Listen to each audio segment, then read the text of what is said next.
जय गुरु जी संगत जी। मैं अनु नरूला पलवल से आज गुरु जी का बहुत शुक्राना करना चाहती हूँ और आप सबके साथ एक सत्संग शेयर करना चाहती हूँ। अभी अक्टूबर 2021 में नवरात्रों में पहले नवरात्रे को जब पता चला कि मेरी फ्रेंड है स्मिता, उसके भैया हॉस्पिटलाइज हैं। हॉस्पिटलाइजेशन में बहुत प्रॉब्लम आई क्योंकि उनको बेड अवेलेबल नहीं था। वो उनको डेंगू पॉजिटिव आया था और प्लेटलेट्स काफ़ी डाउन थी। बहुत इमरजेंसी में उनको बेड मिला। तब हमें पता चला कि डेंगू बहुत पीक पर है और एनसीआर और पलवल एनसीआर में बहुत ज़्यादा केसेस बढ़ रहे हैं डेंगू के। उन्हीं दिनों मेरे फादर को भी फीवर आया। जब मेरे फादर को फीवर आया तो हम भी बहुत उस चीज़ को सीरियस लिया और हमने पापा का टेस्ट कराया। पापा का टेस्ट कराया तो पापा भी डेंगू पॉजिटिव आए और एकदम से उनकी प्लेटलेट्स डाउन जाने लगी। जैसे ही मतलब टेस्ट पॉजिटिव आया, सबसे पहले मैंने लक्ष्मण अंकल को कॉल किया कि इस तरह से पापा का टेस्ट डेंगू का पॉजिटिव आया है और उनकी प्लेटलेट्स डाउन है। पहले दिन नवरात्रे के हम जिस दिन माता रानी साक्षात विराजमान थी वहाँ पर हमने जाना था, बट पापा को फीवर होने की वजह से हम नहीं जा पाए। सेकेंड डे जब उनका डेंगू पॉजिटिव आया, अंकल ने कहा कि पापा को दरबार ले आओ। तब मैं और मम्मी और सारे हम पापा को दरबार लेकर आए। उस दिन पापा को सुबह फीवर था बट बाद में वो ठीक थे। गुरुजी ने अंकल के थ्रू अंकल को निमित्त बनाकर, लक्ष्मण अंकल को निमित्त बनाकर ग्रीनफील्ड दरबार में, जहाँ पर उस टाइम पर साक्षात दुर्गा माँ विराजमान थी, वहाँ पर महापूजा उस टाइम चल रही थी। तो उसी ड्यूरेशन में अंकल ने पापा का हाथ पकड़कर पापा को हील किया। जब भी अंकल पापा का हाथ पकड़ा था तो पापा को इतनी ज़्यादा वाइब्रेशंस वहाँ पर फील हो रही थी। ऐसे लग रहा था पापा को जैसे कि कुछ उनकी बॉडी में से निकल रहा है। उसी टाइम गुरुजी ने उनकी, जैसे होता है ना, 90% प्रॉब्लम तो वहीं पर हील कर दी। वहाँ पर इतना लाइट फील हुआ पापा को कि जैसे सब कुछ ठीक सा हो गया हो। तो मेरे पापा कहते थे कि मुझे कुछ है नहीं और डेंगू पॉजिटिव था, बट पापा हमेशा कहते थे कि मुझे ऐसा कुछ और अंदर से फील नहीं हो रहा। बट मेडिकल जो रिपोर्ट्स कह रही थी उसमें पापा की प्लेटलेट्स बहुत डाउन जा रही थी। अगले दिन पापा की प्लेटलेट्स, जैसे हम घर पहुंचे गुरुजी के दरबार से, रात को हम घर आए, जो भी अंकल ने बताया कि पापा को डाइट में देना है कच्चा पपीता, पपीते के पत्ते का रस, वो हमने दिया। अगले दिन पापा की प्लेटलेट्स डाउन आ गई, क्योंकि डेंगू में डॉक्टर्स भी यही कह रहे थे कि एक बार तो प्लेटलेट्स ज़रूर डाउन जाएंगी। पापा की प्लेटलेट्स डाउन आ गई। पलवल में बहुत अच्छा हॉस्पिटलाइजेशन नहीं था तो पापा को भी फरीदाबाद लेकर आना पड़ा और पापा को हमने भैया के साथ वहीं एडमिट कराया क्यूआरजी हॉस्पिटल में। दोनों एक हॉस्पिटल में रहकर मतलब ऐसा लगा कि हर जगह पर डेंगू पेशेंट, 95% हॉस्पिटल में डेंगू पेशेंट्स थे। हर कोई सेम चीज़ की बात कर रहा है, प्लेटलेट्स और ये सब। पापा की भी प्लेटलेट डाउन थी, भैया की भी प्लेटलेट डाउन थी। गुरुजी ने, जैसे हमने हॉस्पिटल एडमिट कराया, मैंने अंकल को बताया कि इतनी प्लेटलेट्स हैं। जो भी खाने को बताया, डॉक्टर्स वहाँ पर सिर्फ कुछ नहीं कर रहे थे, वहाँ पर वो सिर्फ मॉनिटर कर रहे थे। बाकी जो भी डाइट अंकल ने बताई, मुझे नारियल पानी देना है, नींबू पानी देना है, पपीता देना है, जो भी अंकल ने फ्रूट्स बताए, और सारे पापा को मैं टाइमली देती रही। सेम भैया के साथ भी किया क्योंकि उनकी प्लेटलेट्स भी डाउन हो रही थी और डाइट उनको दी जा रही थी। अंकल से मैं या मेरी फ्रेंड कोई ना कोई जाकर अंकल से जल ब्लेस करा के लाता था। उन दिनों वहाँ पर महापूजा चल रही थी और अंकल का हमारे साथ इतना कि जब भी हम वहाँ जाते थे, किसी भी टाइम, जबकि वो पूरा दिन वहाँ पर पूजा चलती थी, जो 10 से 12 का अंकल का दरबार का टाइम है, उसके अलावा भी, क्योंकि हॉस्पिटल से टाइम कभी पहले मिलता था कभी बाद में मिलता था, जैसे भी मिलता था, मगर अंकल हमेशा हमारा कॉल भी पिक करते थे, बताते थे कि क्या करना है, गुरुजी का क्या आदेश है।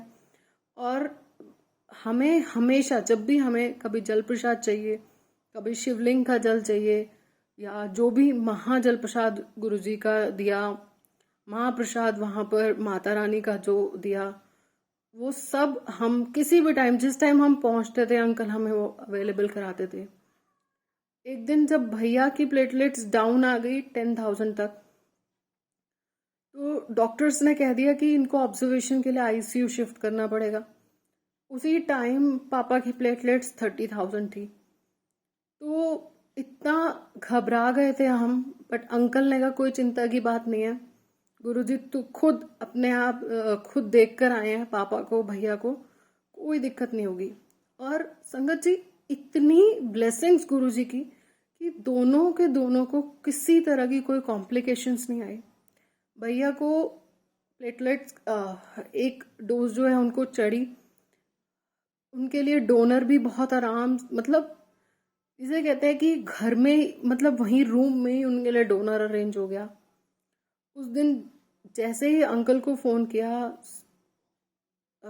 चौथा या पांचवा दिन था नराते का, उस दिन अंकल ने एक ब्लेस्ड जल दिया और कहा कि भैया को और पापा को दे दो।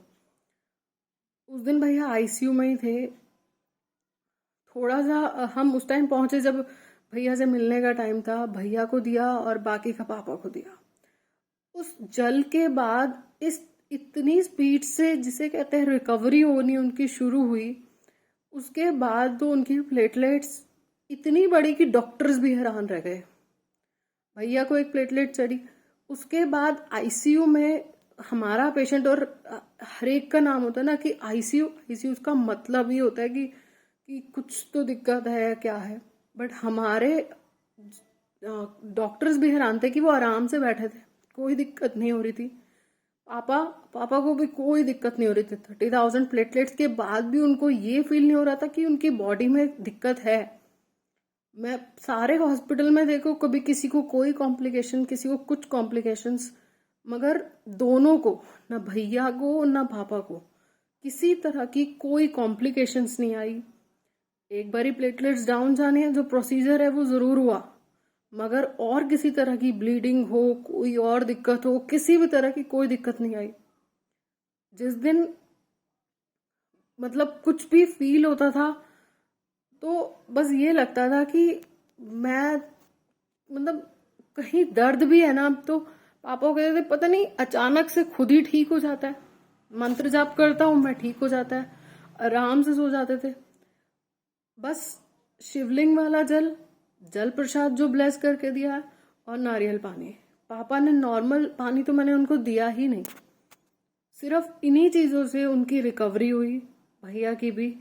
और सब नौमी वाले दिन दोनों को इकट्ठे डिस्चार्ज हो गए।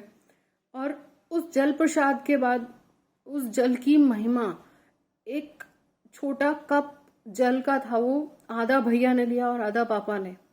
उसके बाद तो जैसे कहते हैं टॉनिक सा मिल गया दोनों को, उनकी प्लेटलेट्स एकदम से अप हुई। और एक ही दिन में, अगले दिन भैया को भी डिस्चार्ज हो गया और पापा को भी, और दोनों ठीक ठाक अपने घर आ गए। जिस दिन नौमी वाले दिन पापा को डिस्चार्ज हुआ, उस दिन महापूजा के दिन चल रहे थे, जैसे माता रानी विराजमान है नवरात्रे में। तो 9 बजे के करीब हम हॉस्पिटल से निकले, क्योंकि हमारा टीपीएन लेट हो गया। मुझे लग रहा था कि वहां पर जो आरती है या पूजा है वो मैं अटेंड नहीं कर पाऊंगी, क्योंकि हम चाहते थे कि आरती नहीं तो पापा को एटलीस्ट मत्था टिका के गुरु जी का शुक्राना करके घर पहुंचे। तो उस टाइम पर भी वहां पर जब 9 सवा 9 हम ग्रीनफील्ड दरबार पहुंचे, वहां पर उस टाइम पर पूजा चल रही थी। माता रानी की नवरात्रों में आखिरी दिन था, तो भोग लगना था। जो वहां की प्रेजेंस थी ना, शायद कहीं और हो ही नहीं सकती। उस टाइम पर जो वहां फील किया मैंने, मतलब इतना कि अंकल इस तरह से ट्रीट करते हैं कि जैसे मैंने अपने ही घर में आई हूँ, कि कोई दिक्कत कोई तकलीफ किसी तरह की कोई चीज़ आने ही नहीं देते। वहाँ पर गुरुजी का शुक्राना किया हमने। 11, साढ़े 10, पौने 11 बजे के करीब हमने वहाँ पर लंगर प्रसाद लिया और फिर हम पापा को लेकर घर आए। तो इतना शुक्राना कि पापा को किसी भी तरह की, ना भैया को किसी तरह की कोई कॉम्प्लिकेशंस नहीं आई। इतनी जल्दी उनकी रिकवरी हुई, वहाँ पर हॉस्पिटल में भी, घर आने के बाद भी। जो जो गुरुजी मतलब कहा, हमने सारी चीज़ें पूरी करी जो मैं हॉस्पिटल में करा पाई। कुछ चीज़ें रह गई क्योंकि हॉस्पिटल में वो चीज़ अवेलेबल नहीं हो पाई, मगर जितना भी पापा ने गुरुजी ने बताया पापा को, और जो ब्लेस्ड जल गुरुजी ने दिया, उससे पापा और भैया दोनों ठीक ठाक अपने घर पहुंच गए। उस चीज़ का बहुत बहुत शुक्राना गुरुजी का। कोई दिक्कत आने से पहले ही गुरुजी को पता होता है कि हाँ, कि कुछ है या कोई दिक्कत आ रही है, और वो पहले ही उस चीज़ को सॉर्ट आउट कर देते हैं। सब कुछ जानते हैं और सब सब अपनी मतलब उनके लिए तो वर्ड्स भी कम पड़ते हैं। बस शुक्राना है, बहुत बहुत शुक्राना है गुरुजी का।